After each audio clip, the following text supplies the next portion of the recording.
Welcome. In today's guide, we'll walk you through the steps to show your gender to your close friends on Facebook.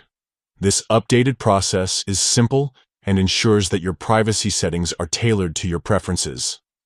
Let's get started. First, open the Facebook app on your device. Make sure you're logged into the correct account. Once you're in, navigate to your profile by tapping on your profile picture or name at the top of the screen. Next, look for the option labeled See Your About Info and tap on it. This will take you to a section where you can view and edit various details about yourself.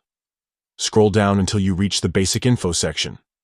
Here, you'll find information like your date of birth and gender. Tap on the Edit button next to this section. Now, under the Gender section, you'll see options to select or modify your gender. Choose your preferred gender option, whether male, female, or custom, and then focus on the privacy settings for this information. To make sure only your close friends can see this detail, select Audience as Close Friends from the available privacy options. This ensures that only people in your designated close friends list can view this part of your profile. Finally, don't forget to tap Save to confirm and apply these changes. Your gender information will now be visible exclusively to your close friends. And that's it. You've successfully updated your profile settings to share your gender with a select audience. Thank you for tuning in, and enjoy customizing your Facebook experience.